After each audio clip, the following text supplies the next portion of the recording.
Hello everyone, हम लोग part 1 के बारे में पढ़ चुके हैं। इसका पार्ट 1 जिसमें लोकतंत्रात्मक शासन व्यवस्था के बारे में है, जहाँ पर दक्षिण अफ्रीका के बारे में बताया गया, जहाँ पर श्वेत और अश्वेत दो समुदाय प्रजाति के लोग रह रहे थे। वहाँ पर उनके साथ अश्वेत लोगों के साथ किस तरह भेदभाव किया जा रहा था, और ये रंग भेद कानून क्या है और रंग भेद के खिलाफ किस तरह लोगों ने संघर्ष किया। और संघर्ष के दौरान नेल्सन मंडेला को अंततः 1994 में सफलता मिली और वे वहाँ के एक मुखिया के रूप में चुने गए और उन्होंने लोकतंत्रात्मक शासन व्यवस्था स्थापित कर रंग भेद कानून को समाप्त किया।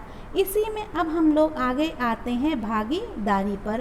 तो यहाँ पर भागीदारी का मतलब ये है कि जो शुरुआत में हमने बताया कि लोकतंत्र क्या है। लोकतंत्र में हम अपना प्रतिनिधित्व, हम अपना शासक स्वयं चुनते हैं। स्वयं चुनने का मतलब यहाँ पर ये है कि जो उम्मीदवार खड़े होते हैं चुनाव में, इलेक्शन के लिए जो लोग खड़े होते हैं, हम वैसे ही व्यक्ति को वोट देते हैं जिनको लगता है कि वो हमारे विकास के लिए काम करेंगे।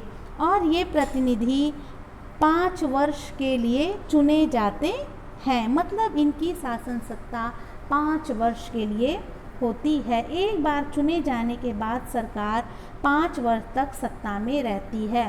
फिर 5 वर्ष बाद पुनः चुनाव होता है, फिर जो बहुमत से जीत जाता है फिर वो शासन सत्ता में आता है। तो यदि हम चाहते हैं कि जनता हमें बार बार चुने, तो हमें जनता की उम्मीदों पर उसकी कसौटी पर खरे उतरना होगा, जिसलिए वो हमें जिस सोच के साथ हमें इस सत्ता में शामिल करा रही है, मुझे वोट दे रही है, हमें एक प्रतिनिधि के रूप में स्वीकार कर रही है, तो वो सारी चीज़ें हमें करनी होंगी। तो अब सत्ता में आ गए हैं तो ये चुनाव जो है 5 वर्ष में एक बार होता है। वोट देने के अलावा लोकतांत्रिक सरकार के निर्णय और नीतियों में लोगों को भाग लेने के लिए कई तरीके हैं। तो कई तरीक़ों में हम आ सकते हैं कि हस्ताक्षर अभियान है, जुलूस है, धरना है, ठीक।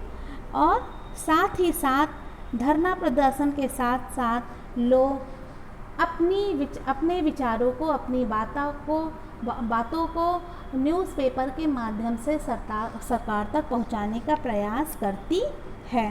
एक है घटना कि इस अगस्त 2005 में जब एक खास सरकार ने बिजली का दर बढ़ा दिया था, तो लोगों ने अपने इस विरोध को काफ़ी तीखे रूप में अभिव्यक्त किया। मतलब कि लोगों ने जुलूस निकाले, हस्ताक्षर अभियान किए, धरना प्रदर्शन किया और अपने प्रतिनिधि के माध्यम से वहाँ तक अपने बात पहुँचाने की अपील की। अखबार, पत्रिकाएं और टेलीविज़न भी जनता तक पहुँच बनाने का एक बहुत अच्छा साधन है। तो ये जो अखबार, पत्रिकाएं मतलब कि मैगज़ीन, टीवी से हम सभी लोग अच्छी तरह रूबरू हैं, भली भांति जानते हैं। प्रत्येक व्यक्ति न्यूज़पेपर पढ़ता है, टीवी देखता है, मैगज़ीन्स पढ़ता है, तो वो समाज में चल रही प्रत्येक घटनाओं से परिचित होता है और सरकार की जिम्मेदारियों के बारे में जो चर्चा की गई होती है, उन सभी में वो सारी बातें पढ़ने को मिलती हैं।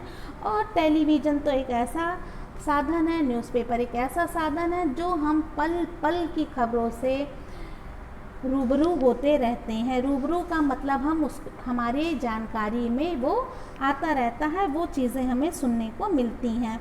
जहाँ तक सच है कि लोकतंत्र में लोगों की भागीदारी का मौका जो है वो हम सभी छोड़ते नहीं हैं। जो हमें एक चुनाव में वोट देने का अधिकार है, जो कि हम लोग पहले दूसरे चैप्टर में पढ़ चुके हैं, वयस्क मताधिकार, सार्वभौमिक मताधिकार, वहाँ पर जो 18 वर्ष की आयु प्राप्त करने के बाद प्रत्येक बच्चा जो कि वयस्क बन जाता है, वो देश का एक मुख्य सदस्य के रूप में जुड़ जाता है, जिसे वोट देने का अधिकार मिलता है।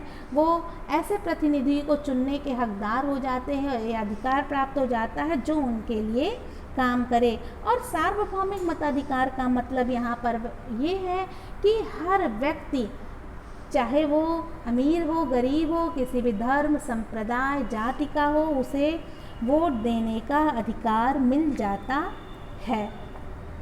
और लोगों के भागीदारी का एक अन्य तरीका ये भी है कि वे आंदोलन करके, जुलूस निकाल के या अन्य कई तरीक़ों से सरकार तक, गवर्नमेंट तक अपनी बातों को अपनी बातों को पहुंचा सकते हैं या उनके काम करने के तरीक़ों में थोड़ा सा परिवर्तन ला सकते हैं।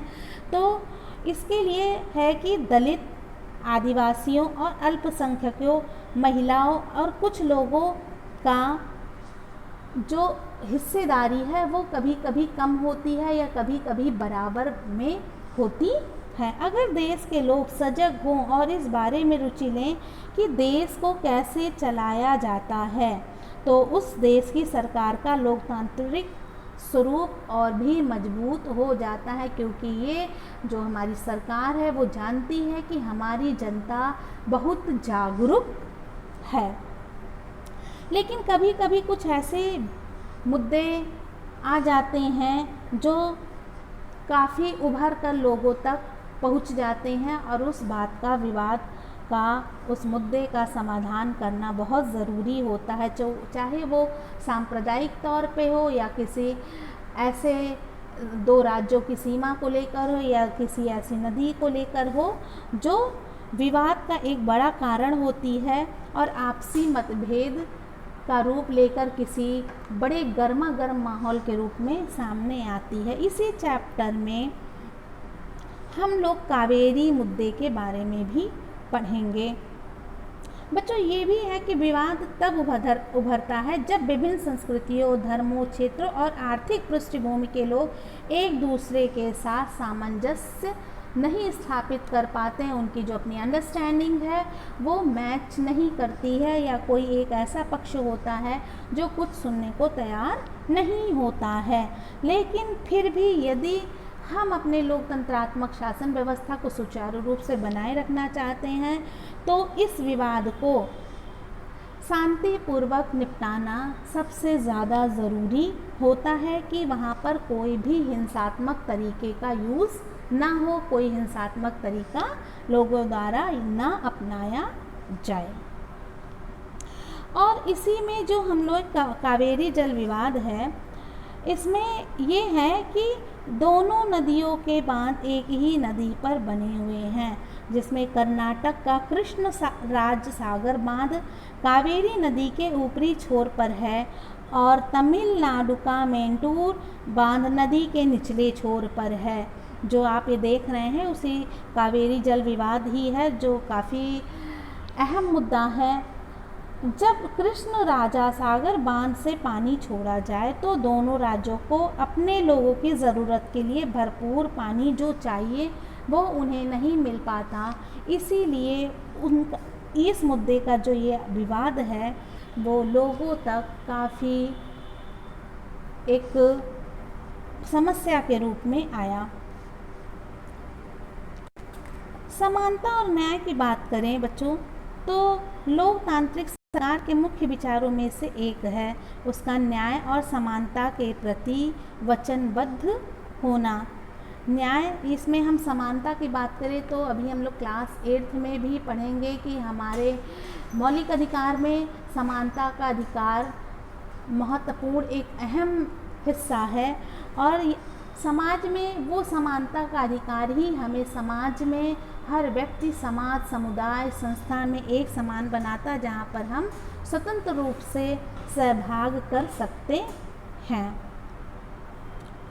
अस्पृश्यता यानी कि छुआछूत, आज के समय में तो ऐसा नहीं है, लेकिन अगर हम कई वर्ष पुराने, दशक पुराने बातों की ओर जाएं तो अब उस समय जो कि भीमराव अंबेडकर जी संविधान निर्माता के रूप में प्रसिद्ध हैं, उन्होंने इस भेदभाव को दूर किया। लंबे समय तक दलित लोगों को शिक्षा, स्वास्थ्य और यातायात की सुविधाओं से वंचित रखा जा रहा था। उन्हें समाज का एक हाशिया वाला हिस्सा, मतलब एक अलग हिस्सा माना जा रहा था। इस पर भी हमारे संविधान में कई सारे ऐसे प्रावधान बने हैं, कई सारे ऐसे नियम हैं जो उन लोगों को हमारे समाज में हम लोगों के बराबर अब भागीदारी का हिस्सा का अवसर देते हैं।